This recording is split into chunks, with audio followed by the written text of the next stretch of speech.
Okay, so po, isang mapagpalang araw po muli sa inyo lahat, mga Madam Sir, mga boss, mga lods, mga lodi, mga idol.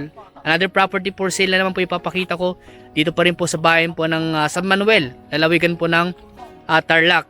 So 2.4 hectare naman po ito na mayroon pong presyo na 4 na milyon. So tara, i-check natin itong property na ito. Okay, so yan po mga Madam Sir, mga boss, mga lods, mga lodi, puntahan natin itong property na ito. Bali po, nasa looban pa yung property. So ito po yung Barangay Roads, cemented road, 2 lane, at ito po yung road naman po, farm to market road na papunta po sa property. So itong property na po na ito ay may 3 titulo, TCT electronic title, yung color blue daw po. Sabi ng source po namin, malinis daw po, at buhay nakapangalan, tax updated, at ang presyo po ng property nga po na ito ay 4 na milyon daw po at negotiable pa naman daw po. So, ang ano lang po ito, nakita ko lang po dito is yung kalsada. Kailangan isaayos po natin yung kalsada. Dahil medyo ano, ayan, medyo maputik pa po ngayon.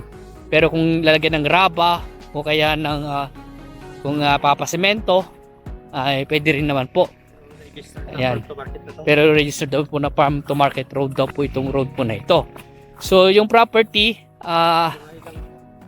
nasa 80 meters daw po yung kanyang yung kanyang entrada. So saan dito siguro na lote bago sa kalsada.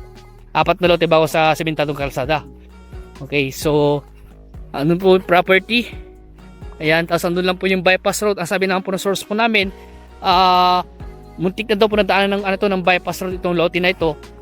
At may isang may isang lote daw po bago yung bypass road. Yan, pero ongoing pa lang po. Yan, andun pa lang po yung bypass road na ginagawa po andun po yung dulo ng property sa banda roon. So saan yung property ito, bro? Ito. Ito na. Yung dulo ng back ko po ito, yung dinala natin. Yung kanina. Tatagos doon. So papaganon pa. Ayan, so ito na yung property. Susunod pa. Susunod pa. Ayan, so ito yung property daw po na binibenta. Ayan po.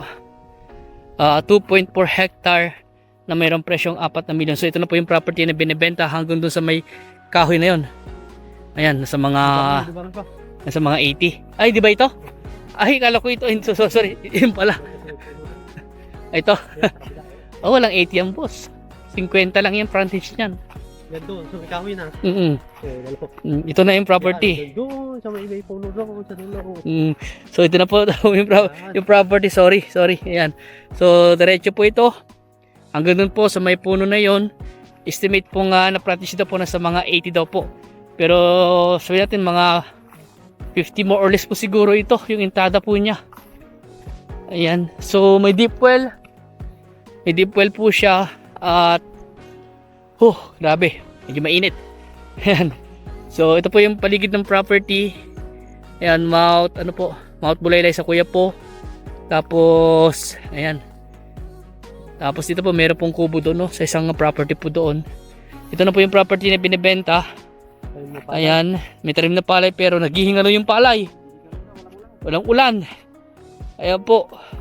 So may deep well po dito. Ito po yung deep well. Kailangan na nilang maglagay ng makina. Kailangan nilang patubigan to dahil yung palay nahihirapan na. Okay. So hanggang dito daw po yung yung boundary sa mga puno na ito. 2 puno na ito. Ano ba tawag sa puno na yan? Parang umbrella tree yata. Okay. So mga ganun nga po. Mga nasa 50 to 80 nga yung entrada ang property na ito. Ayan, may another tubo na naman dun, no? So kailangan natin na patubigan to. Hanggang dito po yung boundary. Yan, diretso po yan. Tapos hanggang dun daw po, malapit na daw po sa mga kakahuyan doon. Grabe, haba ng parang nasa mahigit 1 kilometro naman na yata yung yung yung haba niya. Pero ayun nga po, yun lang po yung sementadong kalsada. Ilang metro lang din po siguro. Simula doon sa may tubo. Nasa lang po siguro. Mga 200 meters po simula doon sa may sa may sementadong kalsada, 2 lane. Ayan. So sa mga naghanap po ng ganito, mga property na ganito mga boss, rice field po siya pero patag, wala kang makikitang pahili-hili o ano, talagang plain na patag po siya. At yun nga po maganda, ongoing po kasi yung bypass road eh. Ang sabi nga po ng source po namin, isang ano to po, isang lote pa bago yung ano, bago sa bypass road. Ayan. Tapos may sinasabi pa siya na barangay road daw na gagawin dito. So tignan natin yan. Tignan natin kung matutuloy ba yung barangay road. Pero yung pero yung bypass road andun na po eh. Andun na po yung bypass road na ginagawa. Kaya ayun po. Tsaka may mga kabayan na rin sa bandaron eh. Power line. Wala nga lang pong power line dito. Wala rin internet connection na wired, pero may mga wireless naman po eh.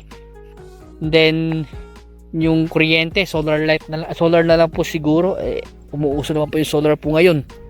Kaya yun na lang po yung solar na lang po yung sakaling source of energy nyo po dito.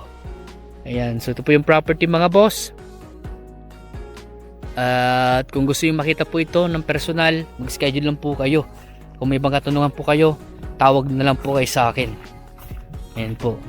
So sa town proper po ng San Manuel, andun lang po sa Bandarian. Siguro mga 3 kilometro po siguro sa town proper ng San Manuel, tsaka sa MacArthur Highway na sa mga 2 kilometro po. Ayan, yung MacArthur Highway ay yung ano po, yung bypass road dyan lang po eh. Ayan, pwedeng lakarin kung sakasakali. So kung may katanungan pa po kayo, tawag lang po kayo sa akin.